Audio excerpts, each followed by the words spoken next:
எருமாட்டு பயிலுங்க எப்படி போயிட்டு இருக்காங்க பாரு. அறிவு கேட்டவன் வீட்டுல ஒரு நோக்காட வர மாட்டேங்குது பாரு. மாப்ள அங்க பாரியா ஒரு புள்ளத்தாச்சி பிள்ளை விழுந்து கிடக்கு. அம்மா அப்படி நீ பாட்டு இந்த பாரு மாப்ள. மாப்ள என்ன நின்று வேடிக்கை பாத்துருக்க? கிளம்புவான். நான் கூட ஏதோ ஒரு பொண்ணு ரோட்ல விழுந்து கிடக்கு வந்து உதவி பண்ணலான்னு பார்த்தா அது உன் கூட பிறந்த பொறப்பு உன் அக்கா. தப்பா சொல்லிட்டேன் சேது. இந்த பிள்ளை என்னைக்கு வீட்டை விட்டு ஓடி போச்சோ அப்பவே மாமா இவளுக்கு நமக்கு எந்த உறவு இல்லைன்னு சொல்லி அத்து விட்டாரு. அப்புறம் எப்படி மாப்ள இது ஓரத்தமா இருக்கும்? மாப்ள என்ன பாக்குற? வா வண்டியில ஏறு, போகலாம். அதுதான் நிறைய சொல்லி இருக்கலாம் மாப்ள. இதெல்லாம் முக்கியமா? வா போகலாம்.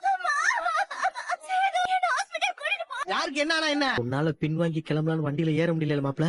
யாரும் அக்கான்னு ஓடி போய் தூக்கி அவளை காப்பாத்த வேணாமா மாப்ள? என்ன மாப்ள இது? மாப்ள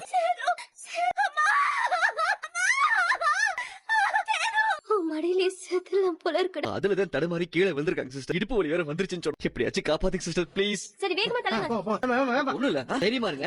நீங்க இங்கே இருங்க, இங்கே வெயிட் பண்ணுங்க. சிஸ்டர் கொஞ்சம் ஓரமா போய் உட்காருங்க. டிஸ்டர்ப் பண்ணாதீங்க போங்க. கழுத்துல வேற அடிபட்டிருக்கு டாக்டர். ரொம்ப பிளட் லாஸ் ஆயிருக்கு. சரி என்னன்னு பாப்போம். பயப்படுறதுக்கு ஒண்ணும் இல்ல. அவங்களுக்கு லேபர் பெயின் எடுத்துருச்சு. கழுத்துல வேற ரொம்ப அடிபட்டிருக்கிறதுனால டாக்டர் உடனே ட்ரீட்மெண்ட் ஸ்டார்ட் பண்ணிட்டாங்க. எதுவா இருந்தாலும் ட்ரீட்மெண்ட் முடிஞ்சதுக்கு அப்புறம் தான் சொல்ல முடியும். நீங்க அவங்களுக்கு என்ன வேணும்? அவங்க ரொம்பவே எமர்ஜென்சி சிச்சுவேஷன்ல இருக்காங்க. ஃபர்தரா ட்ரீட்மெண்ட் ப்ரொசீட் பண்றதுக்கு பேஷண்டோட சொந்தக்காரங்க யாராவது கண்டிப்பா கையெழுத்து போடணும். நீங்க எதுவும் அவங்களுக்கு தெரிஞ்சவங்களா இல்ல ரோட்ல போகும்போது யாருனே தெரியாம அவங்களை தூக்கிட்டு வந்தீங்களா? என்ன மாப்ள சொல்லு மாப்ள. அவங்களோட தம்பிதான். தம்பினா எப்படி சார்? அம்மா நரசம்மா இவ கூட பிறந்த தம்பி தாமா, சொந்தம் தான். போதுமா? சரிங்க சார், நான் ஃபார்ம் ஃபில் பண்ணி எடுத்துட்டு வரேன். நீங்க ஒரு கையெழுத்து போட்டா போதும். நீங்க உடனே கவுண்டர்ல 50,000 ரூபாய் பே பண்ணிடுங்க. மாப்ள போன் இல்ல கேட்டுட்டே மாப்ள. அரசு என்ன சொன்னாங்க மாப்ள? இதுவும் சொல்ல மாமா. முதல்ல இந்த விஷயத்தை தமிழுக்கு போன் போட்டு சொல்லு மாப்ள. என்ன மாப்ள யோசிச்சுட்டு இருக்க? பவானியோட புருஷனுக்கு விஷயம் தெரிய வேணாமா? அந்த ஆளு சொல்லாம எப்படி மாப்ள? முதல்ல தமிழுக்கு போன் போடு, அங்கதானே இருப்பாப்ல.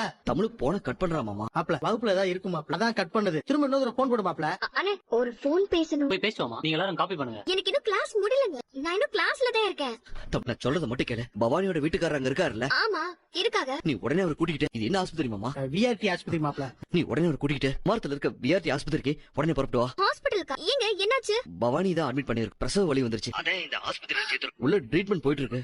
அவர் கூட்டிட்டு உடனே வா. என்னங்க சொல்றீங்க? அண்ணி இப்ப எப்படி இருக்காங்க? ட்ரீட்மெண்ட் போயிட்டு இருக்கு. டாக்டர் எதுவும் சொல்லல. நீங்க சீக்கிரம் புறப்பட்டு வாங்க. சரிங்க, நான் உடனே